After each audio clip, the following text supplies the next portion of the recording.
From service ఏపీలా AP police face ఏముంది international లెవెల్లో షేప్ అయిపోయింది అది ఇంటర్నేషనల్ లెవెల్లో. ఎందుకంటే లాస్ట్ ఇండిపెండెంట్ వచ్చినప్పుడు ఇప్పుడు వరకు పోలీస్ అత్యాచారము ఓన్లీ దళితుల మీద మైనార్టీల మీద అండ్ ఆదివాసుల మీదనే ఉంది. ఈ రోజు ఉన్న మన ప్రెసిడెంట్ ఆఫ్ ఇండియా ఎవరు ఉన్నారు, ముర్మురు హర్సెల్ఫ్ డిక్లేర్డ్ మన జైల్లో ఉన్న 74% వీళ్ళు ముగ్గురే ఉన్నారు, ముస్లింలు, దళితులు, ఆదివాసులు.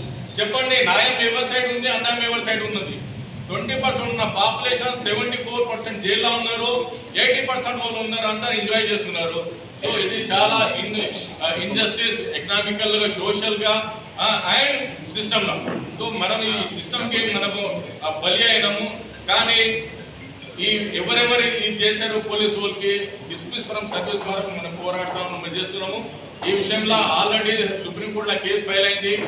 మరి ఏమంటారు, నేషనల్ హ్యూమన్ రైట్స్ లో కూడా ఫైల్ అయింది, ఏపీ హ్యూమన్ రైట్స్ లో కూడా ఫైల్ అయింది.